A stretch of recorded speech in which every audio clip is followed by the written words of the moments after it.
Hi everyone, welcome to another episode of Thinking Aloud with yours truly, MaryBarbara. Today I want to be talking about dating. What does dating mean? When do we start dating? Why do we date? Who do we date?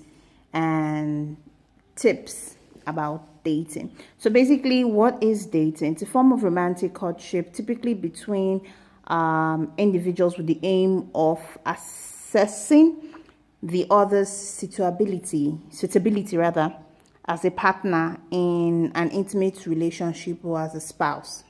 Now, with that definition in mind, it then answers why do we date? Because at the end of the day, we want to be able to blend with one another. We want to share our lives with someone. That is the essence of dating, to see if you're compatible. Now, when should we start dating? There lies the question. There are so many factors involved. Age, maturity level, because there's a distinctive difference. You could be 50 and have the maturity level of 70, or have the maturity level of 20. And different examples also in that nature. So you have to consider the age, your age, your maturity level. Are you self-sustaining in the sense of not just finances, but emotion-wise? Can you actually hold yourself together? Are you able to, or do you know yourself? Because in entering into a relationship with someone, you're going to learn that person. So if you can't even know thyself properly and well, and know how to manage your emotions, your daily life and activities, how can you manage someone else? Then appropriate age for dating. I wouldn't know for sure. That is, according to the Nigerian Constitution, you become an adult at the age of 18. So does that mean that at the age of 18 you are allowed in an African or Nigerian setting to date?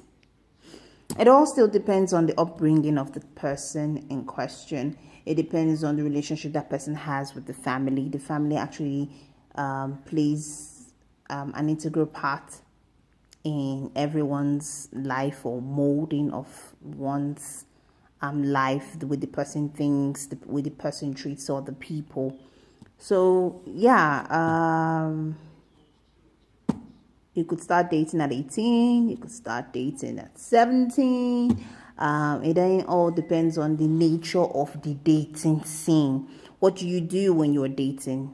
Do you just dive straight into sex? Do you actually talk about meaningful and helpful things? Do you just engage with each other, stimulate each other in terms of education, in terms of spirituality, in terms of social life? Are you trying to build a connection and trying to build friendship? So those are the things to think about before you think of dating someone, or anyone for that matter. You also have to take into consideration how you communicate. You would want to be advisable to date someone who understands you, who you could communicate with. Communication is very, very important, because at the end of the day, the beauty fades, the whole razzmatazz will die down a bit, if not totally.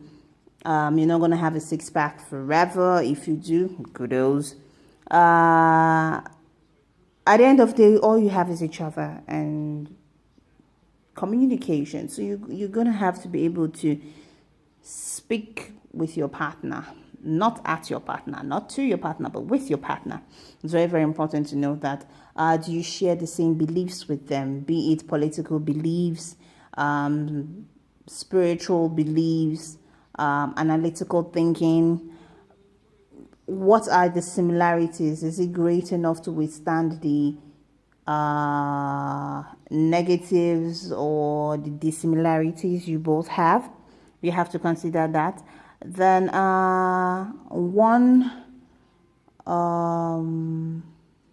one reason why youths or teenagers, depending on when they start dating, fail to realize or why they fail in dating, the dating scene, is because they don't go into dating for good reasons or for the right reasons.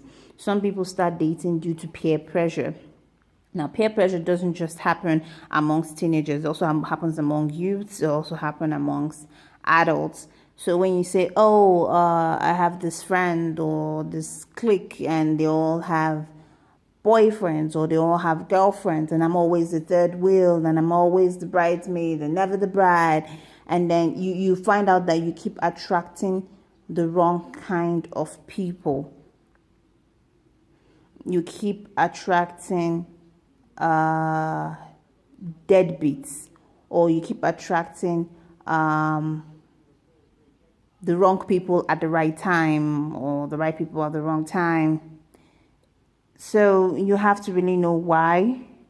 Then you have to actually I'm not one to be so streamlined about the spec of whom you date. Some would say if he isn't 6 feet, if he isn't fair, if he isn't, while you should have all your physical traits and all that for the attraction, but you should know the most important things. How well does he treat me or does she treat me? Am I valued? Do we have the same beliefs? Do we share a lot of similarities? Do we have an understanding? Is there respect? Is there a connection? Am I comfortable with this person in silence? Some people cannot bear to be quiet with their partners, just hanging out without saying anything, and you're both comfortable in that silence. Do you have that? And for you to take that, you have to really know the person. It doesn't mean that you can only date your friend. You could actually know a stranger better than you know your friend. But you have to take out your time to actually note the kind of person they are and all that. Tips to dating. Well, knowing yourself, it's a good thing. When you know yourself, you know what you stand for, you know your hard limits, you know the kind of personality you have or the kind of person you are. It wouldn't be easy for people to shove you aside here and there. You can handle yourself, you can handle your business. Once you know yourself, it's easier for you to handle other people.